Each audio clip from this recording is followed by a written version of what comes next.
everyone. This is Assemblyman Chang, representing our community. A few things. Well, thank you. I think this is the last meeting before after Labor Day, right? So thank you very much, and enjoy your summer. And hopefully, I will see some of you in block parties, because I'll be visiting every block parties in my district. Okay. One thing I'm against is the 6% water bill that was passed yesterday, for the water and sewer line. That I'm against that, but unfortunately, as you know, that's a hat trick from the city, because that water bill for the sewer and water bill supposedly to improve or renovate the water line, the sewer line, but it's not. It goes to the New York City General Revenue Fund, general revenue, so it's not going directly. So just to let you know, that's a hat trick, because if it was a property tax or sales tax or even a parking ticket, it has to go to the state legislature for review and to question, all right, whether to increase or lower the rates or do nothing. But in this case, for this water bill, it's not. It bypasses the legislative override, and it goes directly to your pocket. It goes directly to the city. The city has a problem. It's not revenue. It's spending. Too much spending.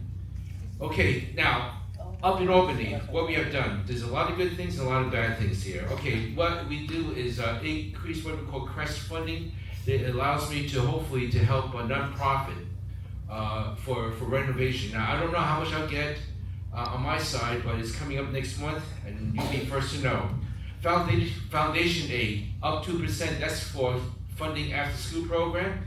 We're funding 2% more, that's good. But not everyone will get that one, and unfortunately that's what I'm hearing. We definitely increase about 3 or 4% for food pantry, for food needs. So I know that because we're trying to counter with the with the food stamp program cut from the federal government, so we bounce that up by increasing those food aid. So that doesn't matter if those food pantry, because as you know, no question asked, you need the food, you line up, you get whatever's available. Public safety. Now, I'm not sure you hear about this, but right now we put a legislation, we passed this waiting for the governor to sign.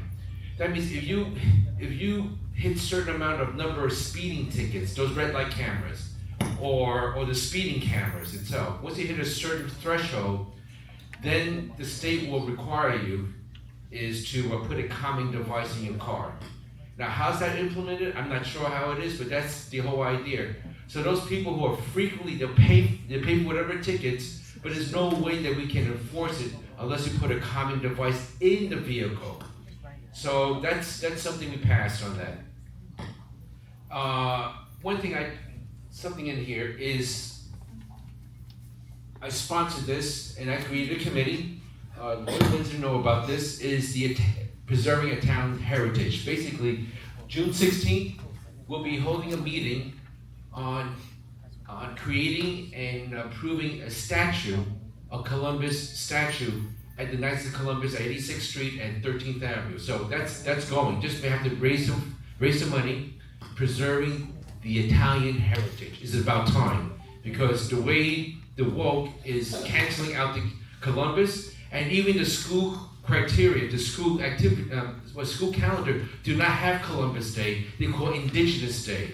And I think that's wrong. Indigenous Day could be some other day, but leave Columbus Day alone. So I'm fighting for that. And one thing I proudly voted against, and I will always talk about political incorrectness, is genderizing mother and father. I'm not sure you heard about that. All right? I will always say mother and father. There's only two sexes out there. So I will always support that. I will say politically incorrect. There is a mother, there's a father. I don't want to hear genderizing non-gestating parent or gestating parent. I don't know what it means, but I do know it's mother and father. I will continue to call that. So I voted down against that. And that's all I have, Lori, and thank you very much.